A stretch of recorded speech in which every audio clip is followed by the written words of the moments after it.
So welcome everyone to this session. Basically, here I'm trying to explore what steps you have to take when you are trying to set up an analytics COE. See, that's very important, right? Because end of the day, it's not only coding and it's not about modeling all that. Basically, how will you bring about the effective how will you identify the right use cases, how will you benefit to the customers? That is what it's all about. So I view the analytics COE as a method to help the customer realize their business goals. Actually, that's how I view it. And whatever I'm saying, you may not be learning this in specific classes, like when you take up a machine learning class or when you take up a very complicated AI classes, you won't be learning all these things. But however, these aspects comes from experience, come from deeper understanding about leveraging analytics as an asset to bring about the optimization at the customer's place. Actually, so that's how you learn it. So moving on, so we need to understand why we are having analytics COE. So basically, we don't want to reinvent anything, right? So because we know better that as per THRIS, there is nothing new to be reinvented every time. So rather, it is already available in different forms in different places. All you have to do is identify it and leverage it. So that's why we need to have a proper structured analytics COE actually. So when I say COE, I'm talking about Center of Excellence. So second most important aspect is we need analytics COE because we have to ensure cost-effective solutions for maintenance post-deployment of the analytic asset. And third thing is the improved rate of finding the right use cases. That's very important, right? So because I might be a great guy in programming, I might be a great guy in statistics, I might be a great guy in machine learning, but if I don't have the ability to identify the right use cases, then I'm failing somewhere actually. So it's very important that I put together a proper framework uh, with respect to identifying the right use cases. So that's the reason why we need analytics Center of Excellence actually. And the next important aspect is basically we wanted to bring in the right ROI for the customer, because there may be hundreds of solutions available. So which solution is the most better, or do we need to create a kind of newly built solution, or do I need to do a kind of synthesis between the new coding plus the existing solution? Can I do something about that? So that's how I bring in a proper return on investment for my customer. And the next immediate aspect is I need to address the key security vulnerabilities when I'm doing the coding, right? Because I'm handling the customer data. So I have to ensure that there are no security vulnerabilities in the coding, in the packages that I'm leveraging, right? So that's the key. So that's the reason why we need an analytics Center of Excellence, which will put forth all the relevant framework that is necessary for me to drive the right solution to the customer with the most minimal or no security vulnerabilities. And next thing is I need to significantly slash the time to market. I need to build my solutions faster, or I need to provide my solutions faster. So that's very important aspect when it comes to analytics COE. And I need to balance between art and science. That's very important because I will give you subtle examples about what is art and what is science. How do I view it? We'll discuss about that later, but however, we need to do a proper balancing between art and science actually, right? So moving on here in this particular in this presentation, I didn't go on an exhaustive mode. Rather, I have touched upon the most important best practices because I want to keep the video shorter. That's the reason. So here we are trying to understand why we are. What are all the different components that makes up an analytics COE? So when I say component, they are key components. It's not exhaustive, but rather a key component I'm talking about. So if at all you are trying to do an analytics COE, so what are all the things that are important for me? So first thing is infrastructure. I need to have the proper infrastructure in place, and second thing is I need to have a proper assessment framework. Like for example, wherever I'm trying to implement analytics, that particular thing is like transforming, right? So when you're trying to transform something, it should be have that right maturity in place actually. So right maturity in terms of data availability, data synthesis, right? So infrastructure for retrieving the right data. So all those things are needed. So we'll discuss about that. But however, we need to have a readiness assessment framework in place actually.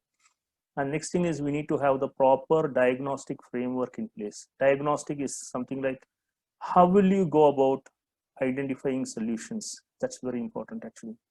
So unless I have a proper diagnostic framework with respect to identifying the use cases and identifying the solutions, and then I'm failing somewhere actually, right? With in spite of my huge technical competency. And next one is I need to have a proper framework for prioritizing my use cases and the right development framework and solutioning framework in place actually. So we'll discuss about each one of it in detail in the forthcoming slides actually.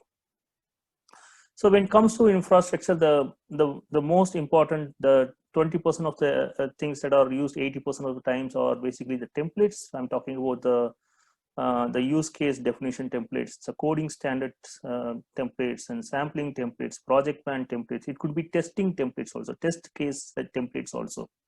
So they are really important. But don't overdo on the template part of it, because if we wanted to really quickly deliver your solutions and create your models, I mean, identify where to leverage what template, whether to leverage them fully, whether not to leverage them fully, partially we can leverage it, or we don't need to leverage certain templates at all. So depending on the need, you leverage the right templates, right set of templates actually. And we need to have the proper development environment, basically a proper place to build your code, a proper place to call your codes, a proper place to compile it and see the results, right? And as well as we need to have a proper test environment. So when you say test environment, proper test environment, we are talking about when you're dealing with thousands of rows of data, or maybe millions of rows of data, if at all, then I cannot do it in my personal laptop. Rather, I need to have a proper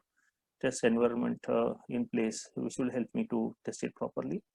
And we are talking, next one immediate thing is reusable codes. We need to have the proper reusable codes in place, so that the time taken for data cleanup, and the time taken for leveraging key graphical interfaces and producing the right graphical views will take very less amount of time. So I don't need to spend much time in coding, right? So that's very important. And I need to have the right packages, libraries, and methods to deploy. So when I say right package, libraries, and methods to deploy is basically we need to identify whether those packages are from the right open sources, because we have so many packages available in the market, so many libraries available in the market. So we should be smart enough to find the right package libraries that will help us to um, do our model building much faster, as well as in a secure manner. That's very important, right? Because these package libraries are created by someone else actually, and there is a huge possibility that the data can be used for some other purpose also. So we need to leverage the right packages from the authentic sources. That's very important actually.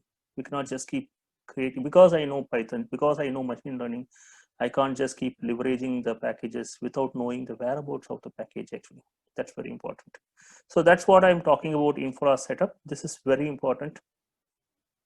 So why we are going to this length, like why we are talking about what are all the key things that are needed for a COE? Because when we are talking about a COE, it's not, I mean, this knowledge is not only needed when you are trying to do it internally. If at all you wanted to create, you have establish your own consultancy, right? So you want to have your own consulting division, or you want to build upon your expertise, and you want to come out with a consulting business unit, or commercially you wanted to become an entrepreneur or something like that. This knowledge helps you, it takes you further, right? So I mean, being a technical person is not enough actually. So So in order to manage something much better, to drive the right value to the customer, you need to have this knowledge. This is very important. Like what infrastructure I need to have, what diagnostics I need to have in place, what assessment frameworks I need to have in place. This is the most of it actually, right? And model building and leveraging solutions, all these things are basically just 10% of your time. 90% of the time, you'll be doing all these things, right? So we should have a strong foundation there. That's why we are talking about this. So next immediate thing that we are talking about is, we are talking about readiness assessment framework. That's the most important thing actually. So why we are talking about readiness assessment framework? So when we are trying to bring about a solution, right, or when we are trying to deploy analytics in a structured way in any business unit or for a customer, the first thing first is we should ensure there is a proper data availability versus the analytics possibilities in the business. For example, you are trying to do it in a bank. In the bank, we can bring about transformation in terms of modeling credit card frauds, modeling anti-money laundering things. We can predict basically loan default. We can find out as part of our collection strategy, we can identify whom to prioritize, who our customer, risky segments. All these things can be identified. These are all the, I mean, possibilities that are typical to the banking business. But however, do we have the right data available to perform all this actually? That is what we are talking about. That's what we are calling as readiness assessment actually. That's very important. So I need to ensure that we have the right data versus what is possible to the business. Second thing is whether do we have the relevant approvals to retrieve and use the data, because the data might be from different sources, different systems. Some of the data might be confidential and some of them might require customer consent.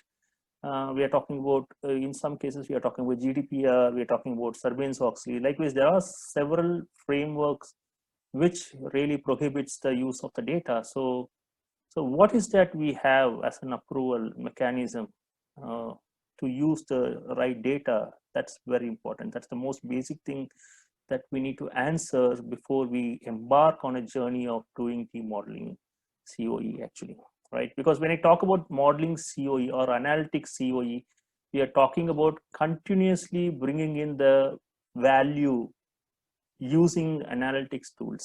That's what we are talking about. We are not talking about silo-based model building.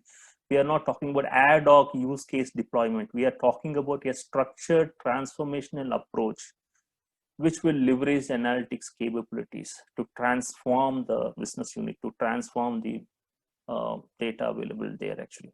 So that is what we are talking about here actually. That's the reason why we are talking about all these basic things. So next immediate thing is whether we are having the right APIs to integrate the data from various applications. These are all most basic things, because if you don't have the right APIs in place, right? So what happens is you cannot go and directly touch the system because you have certain restrictions in place. So do we have the right APIs in place to integrate the data and to retrieve the data coming from various applications? Because in real world analytics is not about just doing the modeling with the help of your Excel sheet or with the help of your CSV data, right? Or just text data. It could be anything actually. For example, if you take up a real banking IT support business line, there you can see some data is coming from a system which is in mainframe COBOL, right? So it may have a sequential file which can be used with the help of text files, right? So in some places you may have the files coming in the format of which can be used in Excel, like for example ERP packages, that they come in Excel actually. Likewise, there are various types of applications which spew out the data in different formats actually. So first of all, do we have the right APIs to take data from those applications? and then do we have the right APIs to integrate those data, which will help me to make sense out of the data actually. Because the banking world, if you see, it will be a huge mix between legacy and advanced systems actually. Some systems will be the ERP systems, some systems will be mainframe, some systems will be really old DOS systems. So all these things are quite possible. That's how it in the real-time world it works actually. So what is that I have in place to make use of the right data, to retrieve the data? That's the basic question we should be answering. That's why I'm trying to mention that we need to have a proper readiness assessment framework in place, which will help me understand the business lines readiness in terms of deploying the analytic models and analytic techniques in a phased structured manner actually. That's the reason. Okay, but whatever that I have given here is not exhaustive. There is still more to it, but these are all something that's very important actually. Okay, and moving on,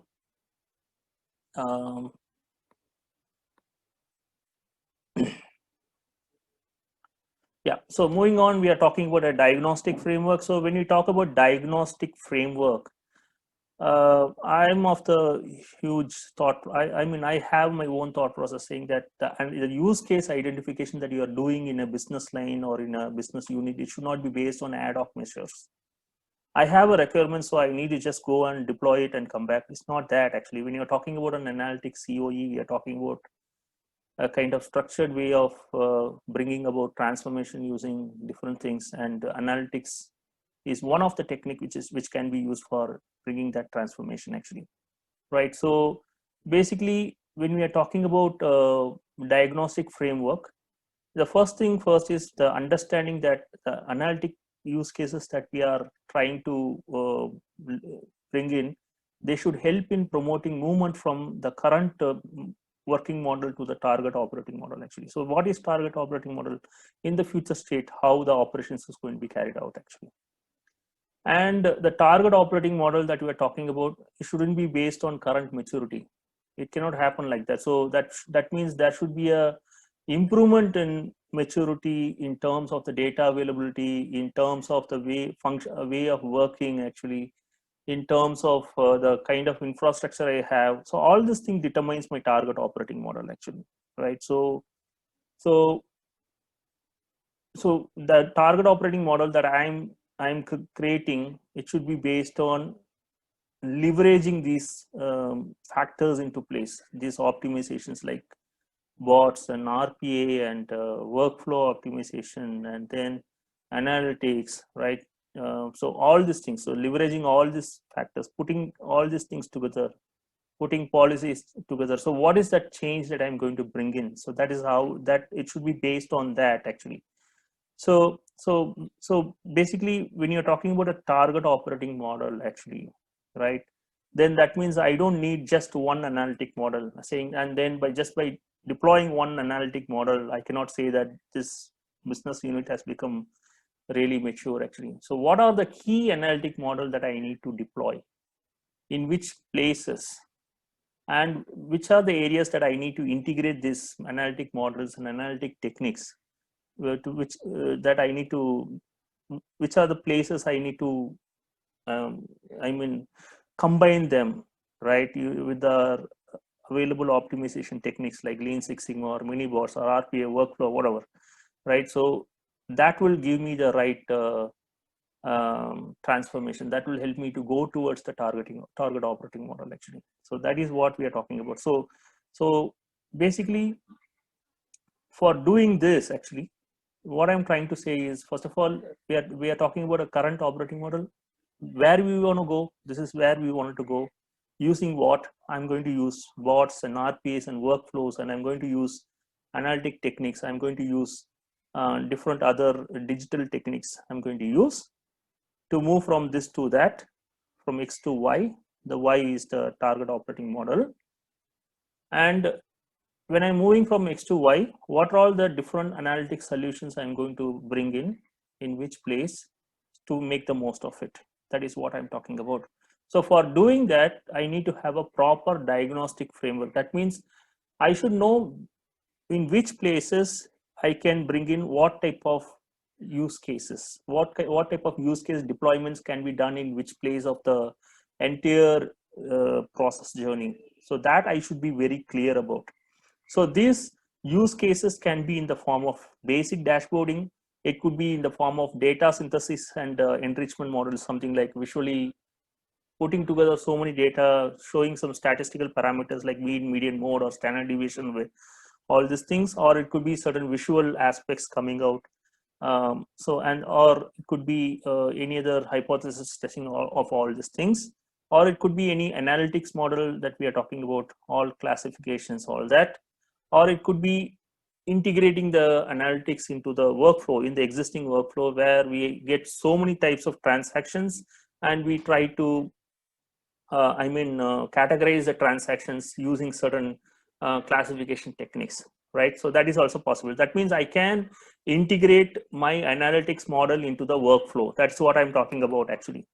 And then I'm talking about dynamic exception analysis. So dynamic exceptions is when I'm having a kind of workflow and I have an RPA layer or on top of it and an analytics model on top of it, there might be certain intelligent automation taking place. As a result, maybe 50 or 60% of the work is done automatically. The remaining might be coming as exceptions. So can I make the most out of the exceptions? What is that I can do to make most out of the exceptions? What can I do to further reduce the human effort over there? Or what can I do to help human put their intelligence over there? So that is what I'm talking about, dynamic exceptions analysis, right? So those things. And then I'm talking about descriptive analytics, something like which talks about how much is the backlog is there in my system, what is the categorical backlogs I have, and how much of value of backlogs I have in terms of dollars, in terms of days. So these are all some examples of descriptive analytics which can be integrated into your workflow, right? And then opportunity mining assets. Opportunity mining asset is using analytics, we can really very well identify where and all, the places the customer is having issue, and maybe those places we are not providing any support at all, we are not providing any business proposition at all. Maybe using that analytics techniques, we can do that, proactively identify that, and then we can very well go back to the customer and say, hey, see, I have identified this, can I help you with further more business on this? Okay, so this is what I'm talking about. So I'm talking about the possibilities we can bring in by deploying various types of use cases. But for deploying such kind of use cases, I should know where I wanted to go, and for going towards that, in which key places I need to have the analytics deployed. In some places, analytics can be deployed independently. In some places, analytics can be combined with other optimization factors. That's what I'm talking about, diagnostic framework actually. That's important, that we need to have. Moving on, next one is use case prioritization and solutioning framework. So I should have a proper prioritization mechanism to identify which use case is important at this point of time, actually, which use case will bring in more benefit to the customer, and which use case is important that will help me to improve the business outcomes for the customer, right? So that's important. Another thing is there are certain things that can be resolved by business dialogue itself, actually, right? So for example, you may be getting some kind of incorrect inputs or incorrect transactions, right? Or incorrect inputs you are getting. So those incorrect inputs, instead of building a model over there, or instead of doing some analysis over there and then trying to do something about it, spending time sorting it and then all that, you can really have a dialogue with the customer, going back saying that, hey, this type of we are getting this type of transactions, so just take care of it, so because this is impacting our productivity. This is a business dialogue I'm talking about. Point number one. Point number two is there are times when we might be spending unnecessary amount of time trying to improve the accuracy of the model, which may not be needed actually. In fact, we don't need a modeling there itself. Let's identify those areas, whether we really need a model there, whether it will be helpful to the customer, whether it will be helpful to me, or whether by having a dialogue with the customer together, can I resolve it so that I don't need to build a model. So that's where the smartness have to be used. That is what we are talking about, proactivity. That's very important. Okay, so this is what we are talking about, solutioning framework. The solutioning is that only. Next thing is, we should have a business analytics that should precede the data analytics and modeling. So when I say business analytics, what the business really wants, what is your key priority, that's important. I need to understand that I will not learn by doing a machine learning course, or just by doing a modeling I will not learn that. Rather, first of all, understand what the business wants by having a proper dialogue with your customers, by understanding the industry outcomes, by understanding your industry needs, and by understanding where your industry is going towards. And then you go about doing the data analytics and modeling. So don't do data analytics and modeling for the sake of doing it. Actually, that's going to waste many people's time actually. And next thing is, our discussions should be focused on, when we are doing analytics modeling or when we are trying to implement analytics techniques, our discussion should be focused on optimizing the effort, cost, and maintenance. That's very important actually, because the customers are the one who are going to use the solutions. So, or they are going to use the model, or the business is going to use the model. So there should be huge amount of thought process and huge amount of discussion focused on, how will I optimize my effort in model building? How will I optimize effort in deployment? How will I optimize my cost of operations? How with respect to maintaining that particular deployment? All these things. So I have to discuss from that angle actually. And next thing is, we cannot have 100% right model, and all models are wrong. Some are useful. Everyone knows about that actually, right? But so when you are having a discussion with the customer, or when you are trying to build up an analytics model, find out for that particular business how much accuracy is enough, how much human effort we need to bring in. Nothing wrong in that actually. So our idea is not to reduce the human effort. Our idea is not just to go and propagate the techniques and good things about analytics. That's not our idea. Our idea is to improve the business. So for improving the business, what's important? Not the model accuracy, not 100% model accuracy actually, right? So we need to, we need to have that clarity in mind actually. So we need to agree, we need to understand, okay, if it is 70%, it's enough.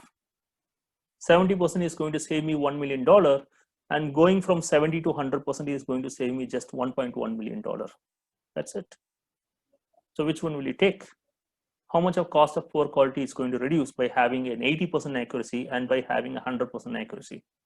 How much of human effort is going to improve, reduce by having 70% accuracy and 80% accuracy? How much of defects is going to reduce, right? Likewise, right? So that's important. That kind of discussions are very important, and that can be done only when you are having a proper solutioning framework in place.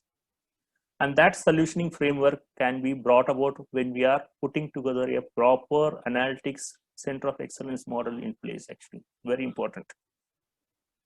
And next one is, we're talking about development framework. So I'm going to the ground, on the ground, what is that I need to do? So in a proper data analytics as a business or as a service, most of the time you spend time on defining the use case, identifying the use case, defining the use case, refining it, collecting data around it, and then cleansing the data. Then you start coding. When you start coding, basically most of the time you'll be spending time leveraging the existing code and doing some kind of debugging. That's what you're going to do. So when I'm doing it, when am I doing the model building correctly? Whether my debugging framework is correct, whether I'm following the right coding standards to ensure future debugging, future scaling, future testing and deployment. That's very important. I need to have that best practice in place actually. And next thing is, as I told you before, I need to have the right libraries, right package library. When I go to the internet, I see thousands of libraries available, which will do things for me. But I need to make sure that, okay, if I'm going to use this particular technique, for example, if I'm going to use KNN technique, whether that technique will help me reduce my server resource needs. What is the technique it's using, KNN versus decision tree, for example, right? So that is important. So I need to find the right techniques, right libraries. For example, in KNN imputation itself, we are having thousands, I mean, hundreds of libraries available. Which library, which proper library, if I leverage for KNN imputation, will guarantee stability of performance when the data is going to exponentially increase in the future. I should be very clear about that, because what is modeling? Modeling is self-learning. The model is going to learn on its own. So that means it is working on the basis that in the future I'm going to get more new scenarios. Based on that, I'm going to learn. So when I'm getting more new scenarios, that means the data is going to exponentially increase. So when the data is exponentially increasing, whether the libraries I'm using, is it good enough for me to withstand that increase in data? And what is the security to the data being crunched? I need to be very clear about that. That's very important. The data should not go to the wrong hands, actually. It shouldn't be misused. And then what is the library I need to bring in so that I will ensure a continuous learning for my model to improve its performance and the repeatability of the performance. It should be able to repeatably reproduce that information wherever it is, whenever. So that is what we are talking about consistency, actually. So leveraging the right package is most important. For that, I need to have put forward a proper development framework. Otherwise, it's going to be modeling for the sake of modeling, actually. It's something like, I know Java, so I start doing the coding without any planning, actually. And somewhere I put in, at the time of integration, my modules don't integrate, or my module don't load at all in the memory, because of considering the kind of coding techniques I have used. The module is really huge, that it is consuming a lot of system memory, and ultimately the system crashes. That shouldn't happen. So that's why we are talking about, don't do modeling just for the sake of modeling. Don't do modeling because I know machine learning. Don't do modeling because I know AI. Bring all these techniques together, but don't overdo anything. Try to bring in a proper balance between these two things, actually, right? So that's why we are trying to say that you bring in a balance between art and science, and that balance between art and science is all about business acumen. Bring in the right business acumen, bring in the right infrastructure, bring in the right framework to identify the maturity of your of the particular business unit, and right diagnostic framework to identify the right business use cases, which will help me to move towards from the current model to the future target operating model, actually. So that's why we are talking about all these things, and these are all not these things will definitely drive a lot of value, and approach is most important, actually.